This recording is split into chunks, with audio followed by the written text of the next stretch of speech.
last but not least, our final speaker is a speaker who is very well known and very much in demand.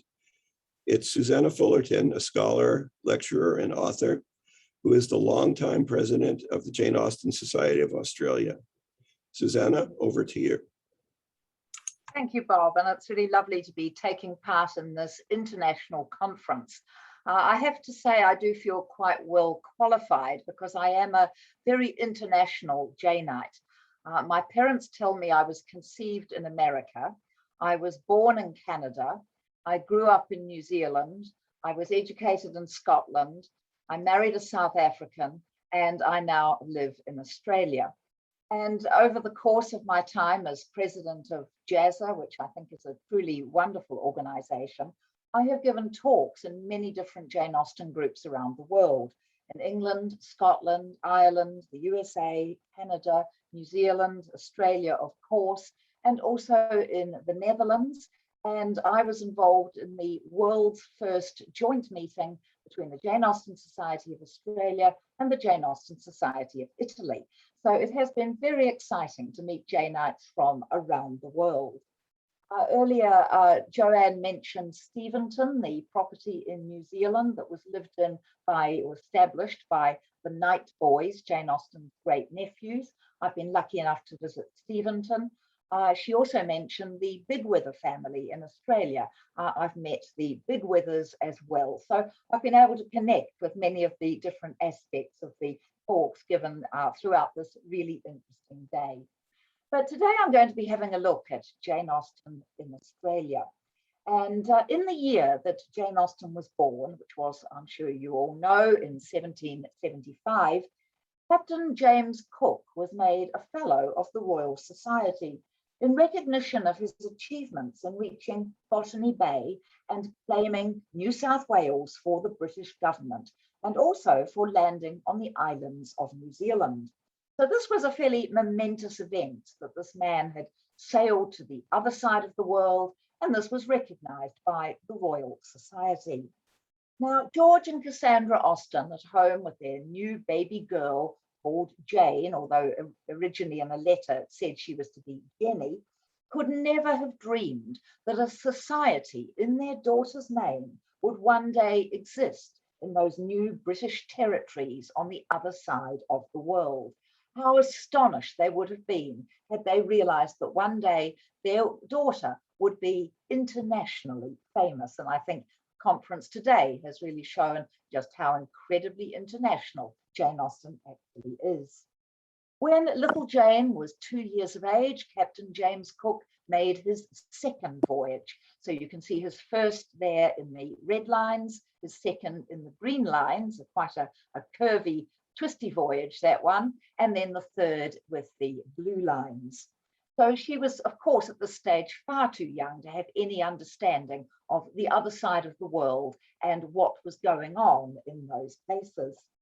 2 years after that, when little Jane was 4 years of age, Captain Cook was killed in Hawaii. And later on, his journals were published, and they were greeted with a huge amount of interest by our English or British readers. They were very widely read indeed. People were fascinated by the story of his voyages and what he had seen in other parts of the world. Now, we know that Jane Austen enjoyed reading travel books. She mentions them quite frequently in her letters. Did she ever read Captain Cook's journals or come across them in any of the homes that she visited? Sadly, we don't know, but I think it would be so interesting to know whether she did read any of Captain Cook's journals. In 1787, the first fleet sailed for Australia, and this, of course, was to take convicts to the other side of the world. Jane Austen was 12 at the time, so definitely a very precocious 12-year-old, and somebody that was taking an enormous amount of interest in what was going on around her. Captain Arthur Phillip was of the Royal Navy, and the fleet sailed from the city of Portsmouth. Now, her brother Frank, just a couple of years older than she was at the Naval Academy in Portsmouth at the time of the First Fleet. And the ships were there in Portsmouth Harbour for quite a few months as they were provisioned and readied for this momentous voyage to the other side of the world. So Frank, her brother, must have seen these ships in harbour. And when you think of the members of the Price family and Mansfield Park and the excitement as to which ships are in the harbour, the little boys all come running in to tell the news. Surely Frank, as a young boy interested in ships, because that was going to be his career, would have seen the ships readying for the first fleet voyage in Portsmouth Harbour. The Sirius, Charlotte, the Alexander, the Lady Penrhyn, and the Friendship, spelt properly, not like the Jane Austen spelling of the word friendship. And surely young Frank, a curious boy, interested like his sister Jane in the world around him, saw convicts being transported on board these ships and the supplies, and possibly he was even there to watch the momentous day of the departure. And he must have wondered about where these ships were going to and what life was like there on the other side of the world. And possibly he told his sister Jane something about this, but once again, we have no proof of that. Now, in the publication, The Loiterer, that her brothers James and Henry were involved in, her brother James makes mentions of Botany Bay. He writes of the problems of overpopulation in Britain and writes of the immense annual exports of each sect, which we find ourselves obliged to make to Botany Bay and other places. And we know that The Loiterer was much read at home in Steventon, and probably Jane Austen did contribute to it. That bit is still under discussion, but certainly she was familiar with The Loiterer and would have, been aware of her brother's comments about Botany Bay. So those are some indications of what Jane Austen might have known of Australia. But then in 1799, the Austen family had to cope with something that was really very traumatic indeed. Rich Aunt Jane Lee Parrot had been arrested for stealing lace from a shop in Bath, and she was tried for shoplifting. It seems she was given an opportunity to sort of pay off the shopkeeper. If you handed over a sum of money, they wouldn't bother to report you. But she said, no, I did not take this lace, and I'm not going to bribe you to remain silent. I will stand my trial. So she had walked out of Miss Gregory's shop in Bath Street in Bath. She had gone in to buy some lace, and she was buying black lace. But when the parcel that she carried out of the shop was opened, it was found that it had white lace as well as black lace inside it. And the value of the lace that had been taken without being paid for was over 1 shilling. And if you stole something over the value of a shilling, the penalty was hanging. Now, it would have been most unlikely that Jane Lee Parrot would have been hanged for a crime. Even though it was over 1 shilling in value, she was a respectable middle-aged lady. Almost certainly, had she been found guilty, the sentence would have been transmuted to transportation to Botany Bay rather than hanging. She had to spend some very uncomfortable months at the jailer's home at Ilchester Jail. And Mrs. Austen, I think rather unwisely, wrote to her sister-in-law and said, well, my daughters would be very happy to join you there if you would like me to send them. Whether Jane and Cassandra were consulted about that very generous offer, we do not know. But jails were unhealthy places. Jail fever was very common. The conditions were awful. Even though she was in the jailer's home, she was still imprisoned there. And she wrote letters describing the filth of the food and the cutlery and the horrible conditions. Her husband joined her there, and he announced that were she to be transported to Australia, he would join her. He would go to Australia too. So inevitably, the Austen family at this time must have discussed what sort of life would await Mrs. Lee Parrot were she forced to go to Australia. They surely would have talked about it at some length, and then I think all being very relieved when she was found not guilty at her trial and was able to continue her English life. But Australia really intruded upon the consciousness of the Austen family at this particular time. Another interesting little connection comes in the letters when Cassandra was in London and she was planning to visit the Exeter Exchange. And Jane Austen writes to her about this visit in the year 1801. And she says to Cassandra that you will be traveling into the regions of wit, elegance, fashion, elephants, and kangaroos. She doesn't call them kangaroos, she calls them kangaroons. And one wonders if Jane Austen was able to picture such a creature as a kangaroo. Here are a couple of early, and sometimes, certainly in the case of the one on the right, where the kangaroo seems to be picking something from a tree with its paw, rather unrealistic depictions of what this animal actually looked like. Now, the kangaroo is a truly extraordinary animal. There's nothing really quite like it. But what sort of mental picture did Jane Austen have? And did Cassandra come home from the Exeter Exchange and tell Jane Austen everything about what a kangaroon actually looked like? Once again, of course, we don't know. So it's interesting to think about, what her connections with Australia were like, even though it was a country that she never visited. Now, there is one other interesting connection, but this is a posthumous one, and I find it a rather fascinating one.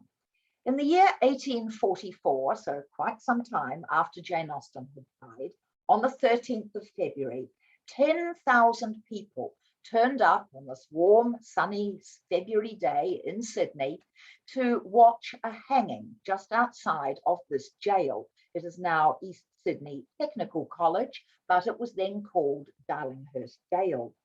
They had come to watch the hanging of this man called Johnnatchfield. He was 56 years of age at the time of the hanging. Now, Johnnatchfield was not a nice individual. He had attended the Navy, he'd become a part of the Navy, but he had developed a very bad name while in the Navy. He had then committed various frauds and sort of got away with some of them, but again, his name was worsening. And in 1824, he committed a robbery. He was sent off to Botany Bay in Australia for a sentence of 14 years. Now, in 1831, he obviously had not learned from this. He was still getting up to wicked ways, and he committed a forgery in New South Wales. He was sentenced to death, but the sentence was commuted, and he was sent for a 7-year period to Norfolk Island. Now, the prison on Norfolk Island was the worst of the lot. It's where they sent really bad prisoners who it was hard to deal with in any other way. And the conditions on Norfolk Island were truly terrible. And like other famous prisons like Alcatraz, there on an island, it was terribly hard to escape. You were a very long way from anywhere. And so Johnnatchfield spent time on Norfolk Island. But then eventually it was back to Sydney. And once in Sydney, he ended up bashing the head of an elderly woman open with tomahawk, and she died. So once again, there was a trial. And he had to stand there in the dock. And of course, he was found guilty of murdering this elderly woman. And this time he was sentenced to death. So that was why on the February day in 1844, Johnnatchfield was escorted out of the prison, and in front of a huge crowd, all wanting a bit of free entertainment, he was hanged by the neck until he was dead. Now, my interest in this is because the jail and the spot of the hanging is 5 minutes walk from where I live in Sydney. And I passed the jail one day and I began to think about this man, Johnnatchfield, and his connection with Jane Austen. And it would be that would result in my writing a book, because Johnnatchfield was the half-brother of Sir Edward Knatchfield, who married Jane Austen's favourite niece, Fanny Knight. There you can see Fanny a bit later on from the famous portrait done of her by Cassandra, and the man she married. So this man who was hanged in Sydney was Jane Austen's niece's of Jane Austen's favourite niece's step brother-in-law. So it's a kind of small connection there, but it is, I think, a very interesting one. And it was thinking about all of that and that story and what Jane Austen would have thought and what Fanny herself would have thought of all of this that led me to write my book, Jane Austen and Crime. I began to think about the crimes that would get people sent to Australia in Jane Austen's lifetime and the sorts of crimes that she mentions in her novels. And I came up with so many questions that I felt I'd better go away and try and find out some answers. You know, if a man like Wickham is eloping with an underage girl like Lydia, what rights did Mr. Bennet have if he managed to catch up with them? There's poaching mentioned in Mansfield Park. You know, what were the punishments for poachers, and how does Jane Austen make that reference in her novel Mansfield Park? We know also that while she was writing Mansfield Park, she visited a jail in Canterbury. So I wrote to the jail to get more information about what Jane Austen saw when she was actually there. So I look at things like gambling, dueling, poaching, elopements, theft, murder, hangings, and all of these things in Jane Austen's juvenilia, her mature novels, and of course in her life and times. So it was very exciting to work on a book that I really, I have to say, absolutely loved writing, all as a result of that little tiny connection that Jane Austen's family had with Australia. And Claire Tomalin was kind enough to say my book was essential reading for every Janeite. So you can easily get a copy online if you are interested in finding it. Now, of course, for a very long time, I think I am the world's longest serving president of any Jane Austen society anywhere. I have been running the wonderful Jane Austen Society of Australia. And the very first meeting of the society took place in Sydney in the year 1989, with about 20 people there in attendance. It was started by a remarkable woman called Nora Walker. Nora had been, I think, born in Ireland, but had grown up in England. She was married to a South African living in Australia. And she had attended one meeting of the UK Jane Austen Society, but she had also been to JASNA. And she was very impressed by what the Americans and the Canadians had managed to do with the society there. And she thought, well, if they can do it in America, we can do it in Australia as well. And she came back to Australia really determined to start a Jane Austen Society. I've always been very grateful to Joan Austen Lee, obviously one of the descendants of Jane Austen's brothers and one of the founders of JASNA. Because originally, I think the plan was to call it the Jane Austen Society of America, which would have given it the acronym JASA. But the Canadians said, well, actually, you're forgetting about us. We'd also like to be involved. So let's call it the Jane Austen Society of North America. So that means that you can all safely be JASNA, and that's fine, and we can be JASA.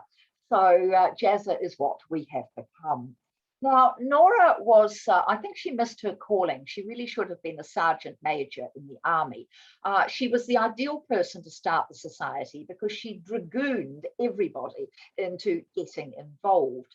If she spotted somebody on a bus who happened to be reading Jane Austen, she would go and talk to them and say, you must join the society. Here's a leaflet. I'll be in touch with you. Please, make sure that you become a member.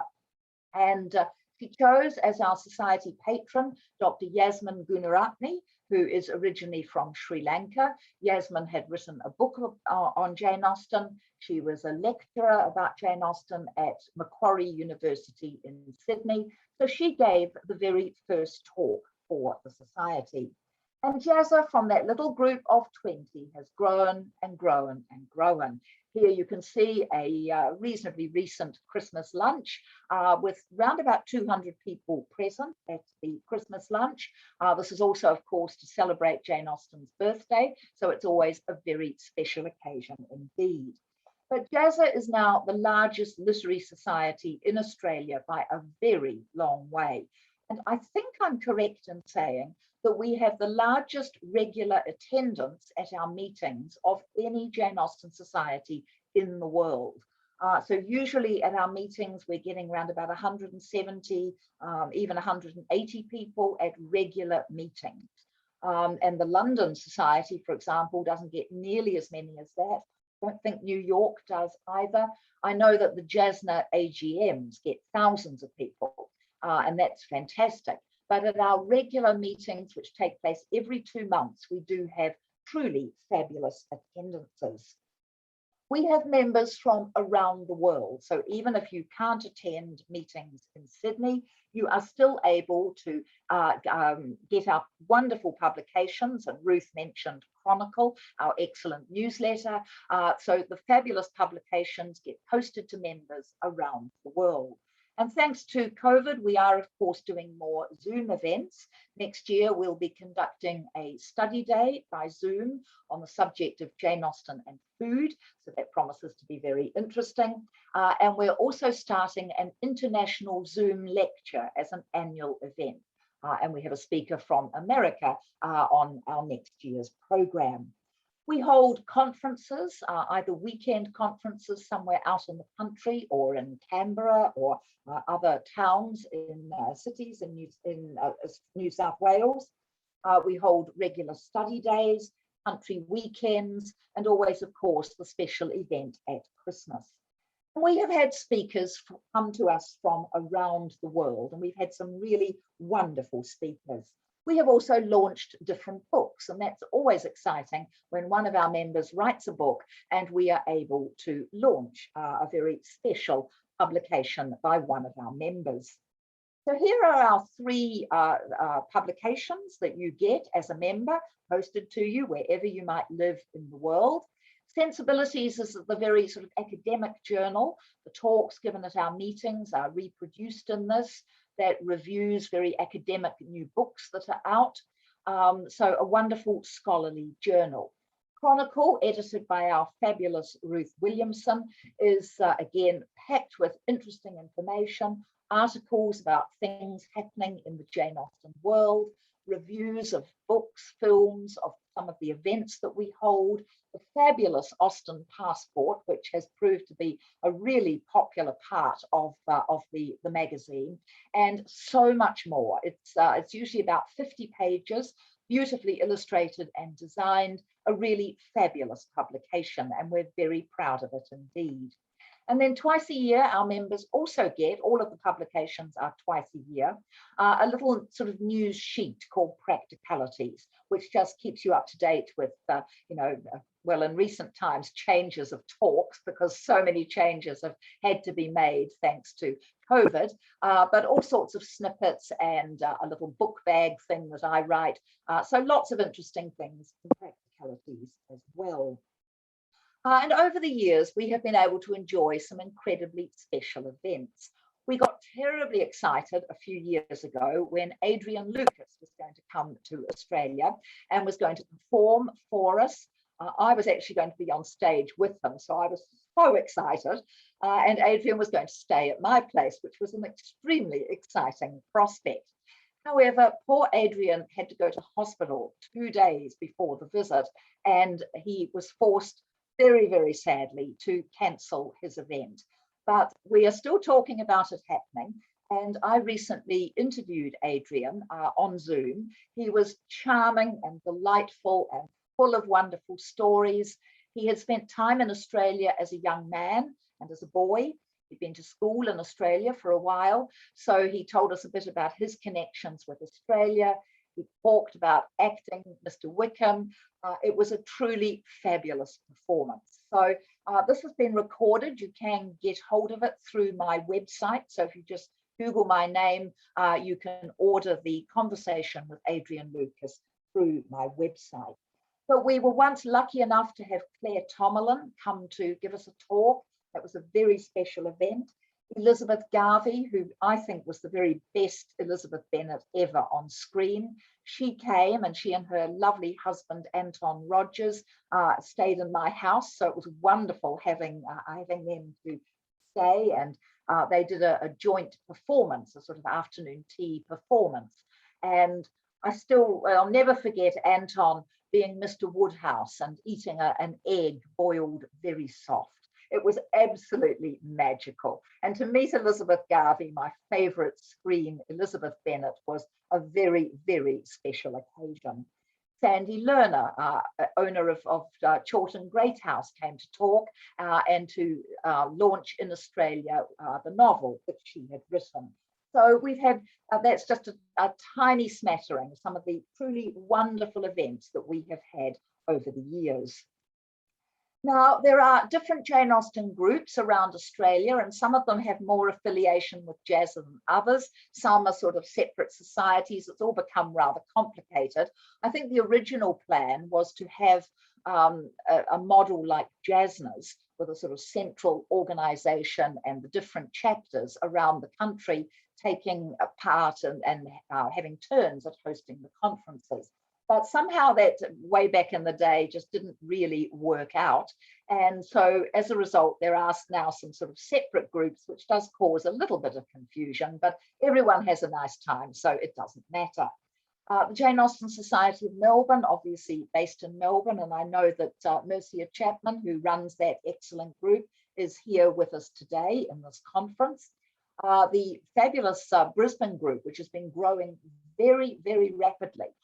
They are now getting well over 100 people at every meeting. And that is my good friend, Walter Mason, giving a talk to the Brisbane group. Walter is, I think, currently working on a book called The Zen of Jane.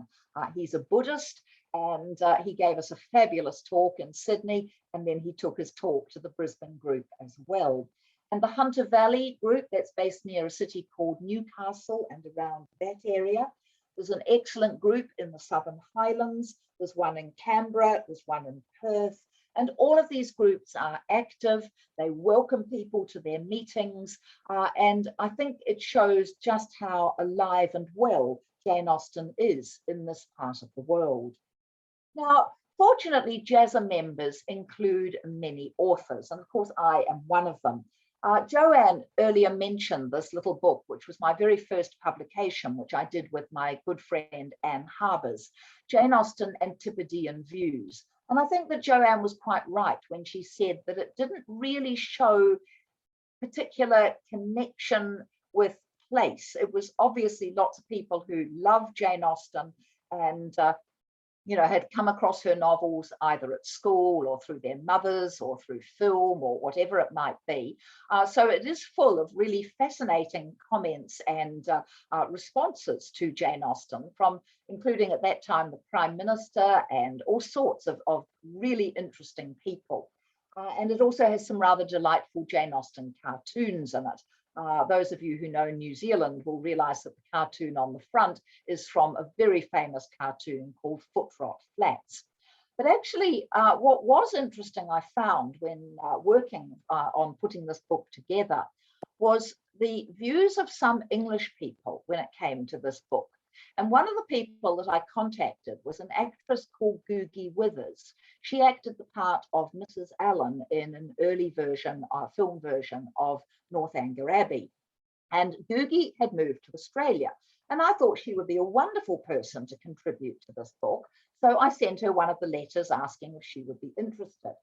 And she phoned me up and she said, "Oh, no, I don't think I could possibly contribute to this book. I'm English and we grow up with Jane Austen and we really understand Jane Austen, whereas here in Australia, you can't ever really understand her." And I thought, well, actually, I think I understand Jane Austen pretty well, Googie, and but I couldn't argue with her view. And she just sort of said she was so dismissive about the idea of Australians and New Zealanders putting together a book about Jane Austen in this part of the world. So I think in many ways that one of the most revealing responses was one that never got written and, of course, didn't appear in the book, but came. Googie Withers has died now, and so I feel I can tell that story. But I think she was rather typical of a view that, people in the colonies couldn't really understand Jane Austen. They hadn't grown up with her. But I mean, I'd had Jane Austen from about the age of 11. I had really very much grown up with Jane Austen. I may not have been living in the environs of Box Hill or Lyme Regis, but Jane Austen was there in my mind from a very early age. So there are a few copies of this book left. If anyone wants to order one, you can do so on my website. But it was a fascinating exercise to do. And here you can see my other Jane Austen books, A Dance with Jane Austen, which looks at the vital importance of dance in her fiction. And of course, I was very interested in the comments that Ruth was passing on earlier about music in Jane Austen.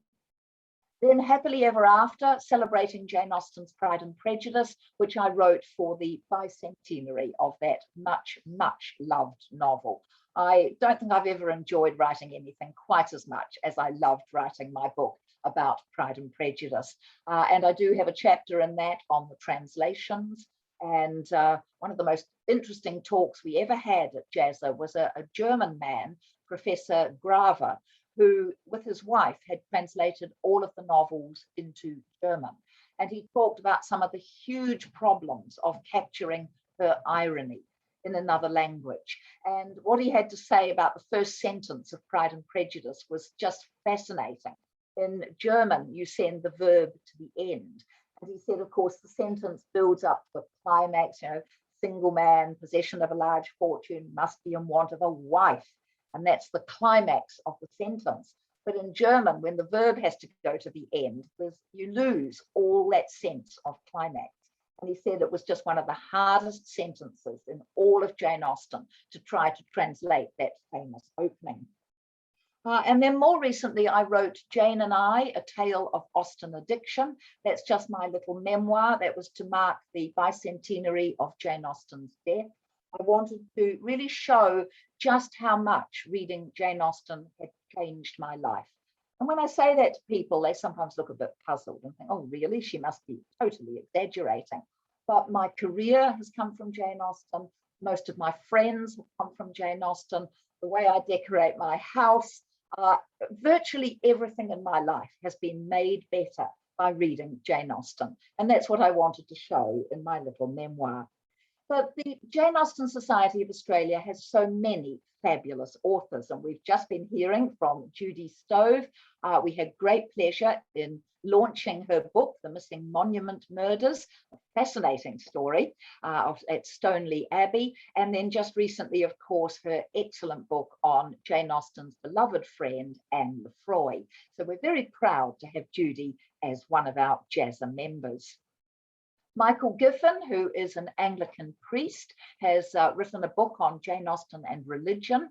Unfortunately, one of those hideously priced academic books, so it does tend to be very expensive. And his more recent books are looking at religion in the English novel, from Jane Austen to Margaret Atwood, and Jane Austen, The Woman on the £10 Note. So Michael is an active member of JASNA as well. Penny Gay, who wrote the fabulous book Jane Austen and the Theatre. Penny was an academic at the University of Sydney, and also an excellent little book, Jane Austen's Emma, in which she drew a very accurate map of Highbury. She picked up on every single reference to distances and where you turn and which road goes where. And she was able to put together, along with her husband, a map of Highbury, which I always enjoy looking at. John Wiltshire has come to talk many times to JASNA. He's a wonderful scholar, and I love John Wiltshire's books, Jane Austen and the Body, The Hidden Jane Austen Introductions and Interventions, and Cinematic Jane Austen, which is a collection of essays. So John is a truly great Jane Austen scholar based in Melbourne. And certainly not least, fabulous Jocelyn Harris, based, of course, in Otago, University of Otago in New Zealand. And I think Jocelyn is with us today, which is wonderful. Jane Austen's Art of Memory, a fabulous book, A Revolution Almost Beyond Expression, looking at persuasions. And at our last Canberra conference, able to launch her most recent book about satire, celebrity and politics in Jane Austen, which I think has such a fabulous cover. So once again, Jocelyn is an internationally renowned Jane Austen scholar, and we are so proud to have her as a member of JASNA. John Spence, who wrote the biography Becoming Jane Austen, also wrote and JASNA published Edward Austen Knight's Grand Tour Journals and a fabulous book, A Century of Wills from Jane Austen's family, looking at how whenever money got left, somehow Jane Austen missed out on it, which was always very sad. John was a very dear personal friend, an amazing man to talk to about Jane Austen. I miss him hugely. Hilary Davidson's excellent dress in the Age of Jane Austen, that got launched at one of our Christmas lunches a couple of years ago. Joanne mentioned Jane Austen in Australia. Barbara Kerr-Wilson was one of our members. She also mentioned Marie Dobbs, who completed Sanditon. Marie turned up to a JASNA meeting one day and stood up and spoke briefly about her completion of Sanditon. So we have more books coming. Jan Merriman, one of our members, is working on a book about Philadelphia, Jane Austen's aunt. She has had a lot of help from the late and much lamented Deirdre LeFay. So I'm really looking forward to her book coming out. And one of our members, Ruth Wilson, now Dr. Ruth Wilson, she completed a PhD on the importance of teaching Jane Austen in schools at the age of 88. And she is now bringing out her PhD thesis as a book that will be coming out next year, which is very exciting indeed. So we might be on the other side of the world from where Jane Austen lived, but she is alive and well in Australia. And there are Regency societies, Napoleonic societies, Jane Austen festivals, dance groups, patchwork quilt groups who are making her patchwork quilt, Jane Austen afternoon teas. We have excellent relationships with the other literary societies in Australia, like the Dr. Johnson Society, Dickens Society, the Australian Bronte Association, and the Rudyard Kipling Society. The wonderful Juvenilia Press, once based in Canada, is now based in Sydney. And it, of course, has produced many excellent editions of Jane Austen's Juvenilia. You can find all of these online through the Juvenilia Press if you're interested in getting them. So my life has been hugely dominated by Jane Austen. I've been lucky enough to take many groups of Australians on literary tours, many of them to England, seeing places connected with Jane Austen. Tours will be starting up again before too much longer. And through those tours, I've met up with Jane Austen groups in Italy and in Scotland, England, Ireland, and so many different places. And it has been truly wonderful. If anyone's interested, I produce a free monthly newsletter called Notes from a Book Addict. Obviously, I make lots of references to Jane Austen in it. If you would like to receive it, just go into my website and sign up, and it comes out free on the first day of every month. So when George and Cassandra Austen held that little baby girl on the other side of the world in the year 1775, as I say, they could never have dreamed that that baby would one day be changing the lives of people in a country of which they knew virtually nothing. But fortunately, even though Jane Austen never came to Australia, I can report that Jane Austen is alive and well in this part of the world. Thank you all very much. Thank you so much, Susannah. That was fantastic. We have a couple of questions. In your crime research, did you learn anything about the status of gypsies in Regency England? Yes, absolutely. And I, of course, write about the gypsies because that is a fascinating incident in Emma. And there's the poultry theft at the end of the novel. Was that the gypsies or was it not? And what was really interesting was that it was actually considered to be a capital offence to be seen conversing with gypsies. So when Harriet and her friend are stopped by the gypsies and I think they hand over some money and then beg the gypsies to go away, technically they are actually committing a hanging offence. So it's no wonder the friend runs off terrified and poor Harriet faints dead away soon afterwards. It was a really deeply frightening experience. Now, once again, as in the case of the aunt, it's most unlikely that poor Harriet would ever have been tried and hanged for telling the gypsies to go away. But of course, most people seen talking to gypsies were assumed to be in cahoots with them and planning some sort of dastardly crime or theft. So I found it really fascinating to discover that Harriet was actually committing a crime in Emma. That is fascinating. I had no idea. And it was really interesting also to think about which characters commit hanging offences in her novels. But I'm not going to give that one away. You need to read my book. Right. Another question. In Austen's time, all roads led to London.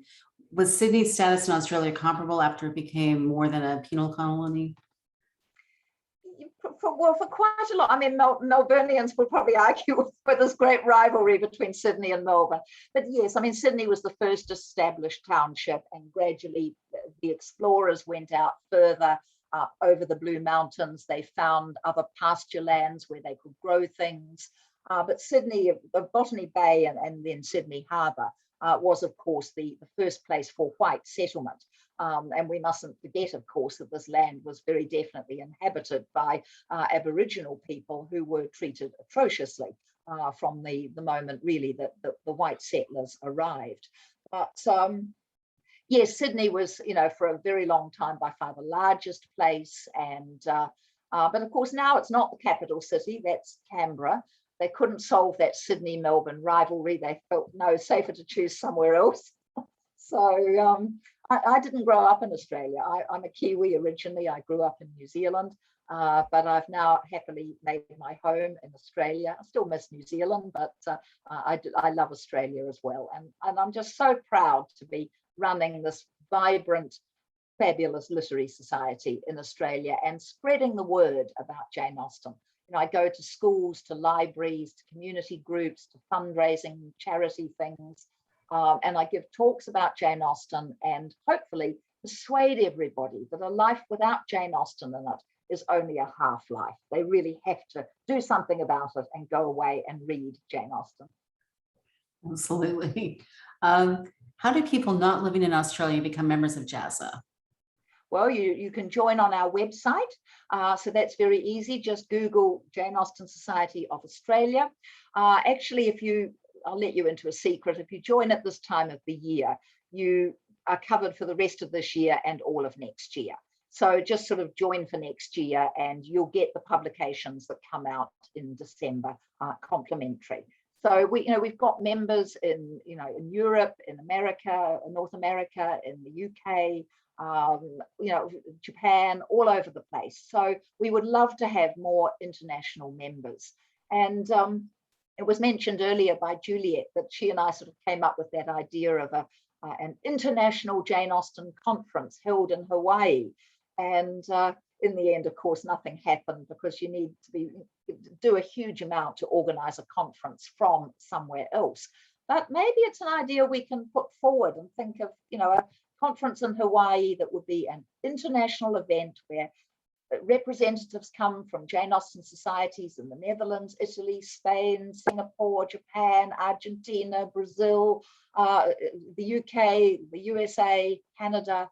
I think it would be truly fabulous to have a big international conference. And I have to say, I think Hawaii would be a very good place to have it. That sounds amazing. I think we have time for maybe one more question, which is, do you have plans for any further books about Jane Austen? Yeah, there's something sort of ticking away in there. So yes, I mean, I should really, I guess, have made the most of COVID time and done far more work on writing. But not having access to libraries made things a bit more difficult. And I have been very, very busy with Zoom lectures. And once again, on my website, you can buy many of my video talks. There is one on Jane Austen, there's one on Georgette Heyer, on George Eliot, on Trollope, many of the authors that have been mentioned today. Most of those are 1 hour, they're illustrated, and they're around about 10 Australian dollars, which is even less American dollars. So I've been very busy with video talks, and the plus of Zoom, of course, is that you reach international audiences, which is really nice, and of course people all around Australia as well.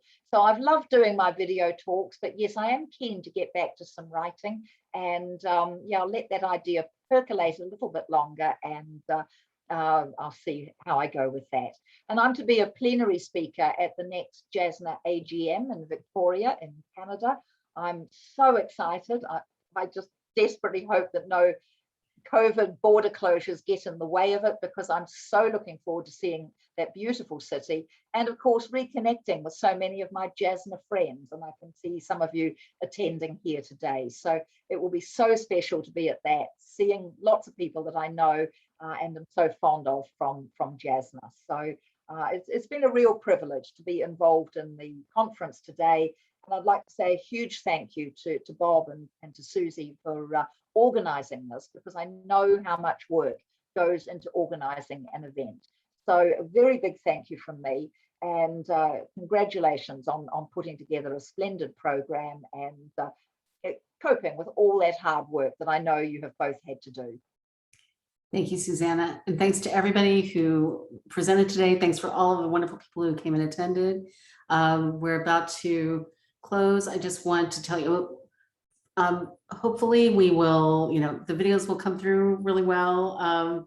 Fingers crossed, and you'll see, I'll send a survey out along with links to all the videos and some of the things that were mentioned before. If everybody wants to turn on their video now, anybody wants to turn on their unmute themselves and give a little round of applause to everybody, you're welcome to do that. And then I'm going to turn it over to Bob to say a few closing words. And I just want to say, Bob, this was your brainchild. A little quick round of applause, and then we're going to turn over to Bob, just one last word. And whoever's speaking, maybe stop or mute for a second. Okay. And again, I just want to say, Bob, knew all this was his brainchild, and it was really a great thing to be able to help bring this to life. So, Bob, I'll turn it over to you for some final words. Thank you, Susie, and mahalo nui loa. Thank you very much to all our presenters and attendees. You're the ones who really made the conference what it was. And we were so delighted to have our speakers give their time and expertise, and our attendees go through a long day of very, very interesting and exciting presentations. So I'll say a final aloha, and Janeites, stay safe and well wherever you are. Goodbye. Bye, everyone. Thank you.